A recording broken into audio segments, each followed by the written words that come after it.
The Oilers make multiple moves on their blue line ahead of tonight's game against the Minnesota Wild at the XL Energy Center. We'll get into all that and more. But first, if you haven't subscribed to the channel already, make sure you do so, as we are on the road to 2,500 subscribers, and we just passed 2,300. So again, I'd like to thank each and every one of you for joining us here on Oilers Digest, and the best has yet to come for the channel. But first, shuffling the blue line. Yes, the Edmonton Oilers made a few moves regarding their blue line yesterday and today, with the one being, Travis Dermott being placed on waivers today after they picked up Alec Regula. But Dermott has appeared in 10 games for the Oilers this season, hasn't registered a point. He's logged an average of a little over 13 minutes per game and has an on-ice goal differential of 2-5 at even strength. Though he's left-handed, Dermott has played mostly on his offside with Darnellers this season. Yes, the Oilers, after picking up Regula, Dermott sent him down to Bakersfield, or hope he clears waivers on his way down to Bakersfield, as Bakersfield has a shortage of left-handed defensemen, and not only that, but he would also boost their blue line a whole lot more with some veteran presence. But from Bob Stauffer here on the Oilers' newest acquisition, Alec Regula, he's a rangy right-shot defenseman who has reach and playmaking ability. Yes, he's coming off a knee injury, and he's previously played 22 games for Chicago, and last season with the Providence Bruins, he had 4 goals and 22 assists for 26 points in 55 games played, with a staggering plus 36. I mean, that is just unbelievable, even for a defenseman in the AHL. Just looking here at his Hockey DB page, of course, he was teammates with Evan Bouchard in the London Knights in the OHL there, especially that 2018-2019 season with Evan Bouchard. And he was also on a pairing with Evan Bouchard. Yes, 2 right-handed defensemen on the same pairing. I mean, it somehow worked for them, and you can see there in his 2019-2020 season with the London Knights, 27 goals, but don't expect him to be much of a goal scorer when he does crack the Oilers lineup. Of course, he did join the team in Minnesota, but he has yet to start skating.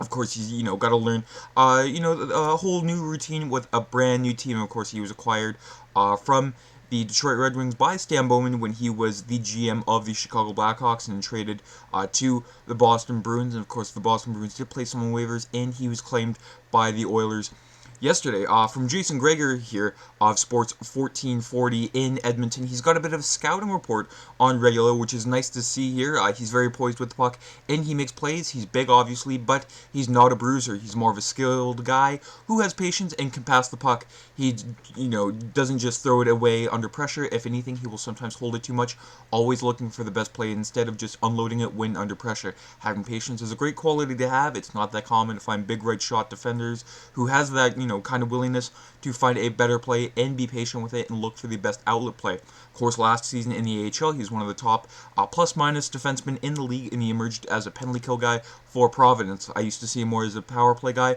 but he's evolved and shown he can be on the PK. Obviously, the NHL is different than the AHL, but he's definitely got upside. So, very encouraging to hear about Alec Regula, when, again, when he does crack the Oilers lineup. Of course, Bob Stauffer said you might see him in some games before Christmas, and the Oilers are up against some tough opposition leading up to the Christmas break. Of course, after tonight, they have the Vegas Golden Knights on Saturday, but we have yet to see when exactly Alec Regula will make his debut with the team. And from Jonathan Willis here, with his tweet, he says, plus minus stinks as a metric, which I obviously agree, but sometimes it fits the narrative.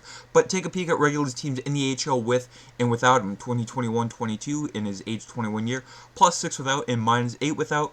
And the next season, plus 1 with, minus 19 without, and then again last year, plus 36 with and minus 5 without. That is a super interesting trend line and suggests there's a player here. And again, that is more than encouraging. Of course, the Boston Bruins with their defenseman depth, if he was anything more special, I'm sure the Bruins would have, hung on to him, but they're probably expecting him to pass through waivers and go back to Providence. But Stan Bowman said, wait a minute, there might be a player here. Of course, he does have familiarity with Regula, and so does Evan Bouchard. That might have played some factor into it. But again, might be a diamond in the rough for the Edmonton Oilers, but we have yet to see. With Brandon Holmes here he's a Twitter scouting report. He does have his own scouting Company says, I still think there's something there with this player.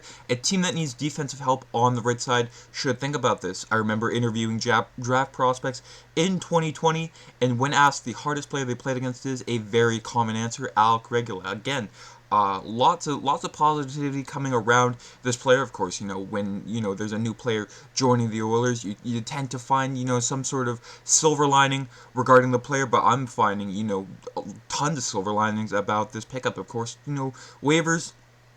You didn't lose anybody. Of course, you're just sending down Travis Dermott through waivers. But again, he came to Edmonton on a PTO. So, again, not a very big loss for the Oilers if, Dermott does not pass through waivers. I'm sure lots of other teams might take a flyer on him for, veteran presence on their team. But for Regula, again, I'm very happy to see him in Oiler colors. Of course, the Oilers did lose a similar player, Michael Kesselring, to the Arizona Coyotes, so this might just be their way of trying to, correct their mistake and not let another player of that caliber slip through their fingers once again. But getting wild, yes, the Edmonton Oilers are on their way to St. Paul, Minnesota, or they are in St. Paul, Minnesota tonight to take on the Minnesota Wild. Of course, the Oilers and the Wild have had their number the past couple of years, but the Oilers on the up and up quite recently, and they might give the Wild a run for their money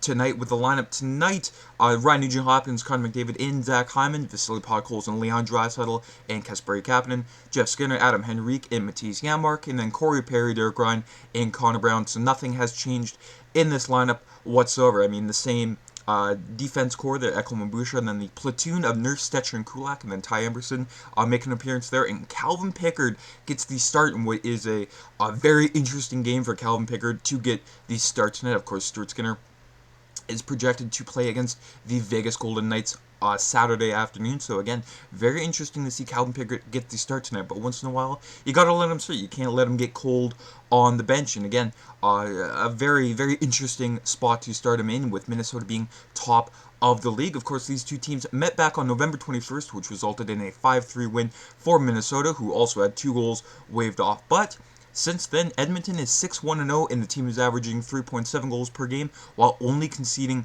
1.86 goals against. Of course, it's down to the decimal point here, but that's pretty much almost 4 goals per game and a little under 2. So the Oilers outscoring their opponents by more than 2 goals. Minnesota is playing equally as well with a 6-2-1 record, with the losses coming against the Vancouver Canucks, Calgary Flames, and the Los Angeles Kings. So hopefully the Oilers continue the Pacific Division dominance against the Minnesota Wild.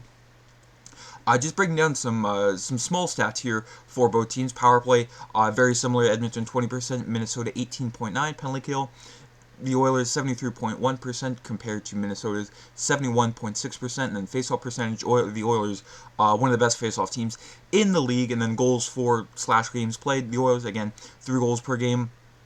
And then Minnesota a little over 3 goals per game, with the likes of Matt Boldy and Kirill Kaprizov, who the Oilers certainly have to try to stop tonight if they want any chance of winning this game. Against Minnesota, goals against 2.39 with the help of Philip Gustafsson, easily one of the best goalies in the NHL right now. 21 games played, 14 wins, 2 shutouts with goals against average at 2.08 and a save percentage of .927. Of course, again, he's one of the reasons, probably one of the main reasons, aside from Kirill Kaprizov, while the Minnesota Wild are at the top of the NHL stands with a record of 19-5-4 for a total of 42 points. But you can see that the Oilers at the bottom of the screen, so they're not too far apart from the Minnesota Wild.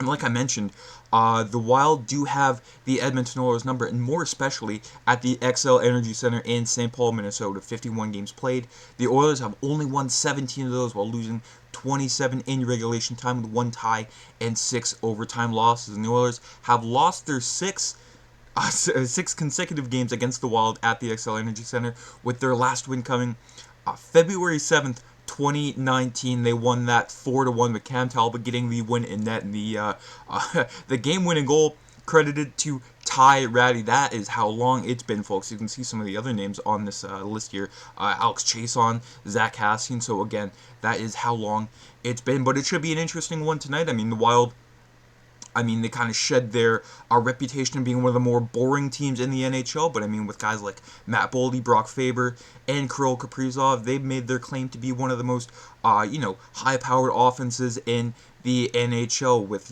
something that Bill Guerin has been cooking up these past few years, and even the recent acquisition of David Jiricek. So the Wild are a force to be reckoned with, and they will only get scarier. Let me know down in the comments what you think about the whole Alec Regula acquisition, and what do you think about tonight's game? Do you think Calvin Pickard should have deserved the start? I mean, like I said, once again, you gotta let him start every once in a while. Otherwise, a cold backup is not a very good backup. But make sure you subscribe to the channel tonight and let me know your score prediction also down in the comments. Have yourselves a fantastic day. And folks, even though it's against the Minnesota Wild, enjoy the game tonight. Let's go Oilers.